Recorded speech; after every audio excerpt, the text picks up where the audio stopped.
ጠዋት እወጣለሁ፣ እንደ ሰው ስፈጋ ውላለሁ። ኧረ አሁንስ በልቶ ማደርም ፈተና ሆኖብኛል። ምን ጠብ የሚል ነገር የለም። ዛሬማ የዕለት ጉርስ የዓመት ልብስ ማሟላት ፈተና ሆኖብኛል። እንዲያውም ቦንዳ እያፈላለኩ እየገዛው ነው የምዘንጥ። ኑሮ ጣራ ሆኖብኛል። ለማን ልንገረው? ለዘመድ ለጓደኛ እንዳልነግረው ይህን ያህል ስትጠገረር እየዋልክ ብሩን የት እየሰደድከው ይሉኛል። ውስጤን ግን እኔና ፈጣሪ ብቻ ነው የምናውቀው። ምን ላድርግ? የት ልግባ? ምንም ለውጥ የለም።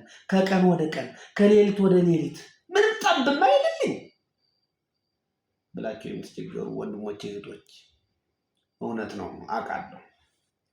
ብዙ እየለፉ ምንም ጠብ የሚልላቸው የሌሉ ሰዎች አሉ። ትንሽ ለፍተው ደግሞ ስኬት በስኬት አልጋ ባልጋ የሚሆንላቸው ሰዎች አሉ። የዚህ መፍትሄው ወደ እግዚአብሔር መቅረብ። ስለዚህ እስኪ ተከተሉኝ ወደ መጽሐፍ ቅዱስ። ይሄ መጽሐፍ ቅዱስ ይታያችኋል አይደለም?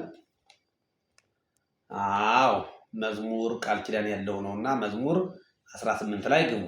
ሰማያት ይነግራ ስብሐተ እግዚአብሔር ወግብረ ደዊው ያይዳ ሰማያት ዕለት ለዕለት ትጎስ ነቢ ወሌሊት ሌሊት ታይድ ተባልቦ ነገር ባልቦ ነቢ ዘይተሰማ ቃሎሙ ውስተ ኩሉ ምድር ወፃ ነገሮሙ እያለ የሚሄድ ነው። ምን ማለት መሰላችሁ? በአማርኛው ሰማያት የእግዚአብሔርን ክብር ይናገራሉ፣ የሰማይን ጠፈር የእጁን ስራ ያወራል። ቀን ለቀን ምስጢርን ነገርን ታወጣለች፣ ሌሊትም ለሌሊት እውቀትን ትናገራለች እያለ የሚሄድ ነው።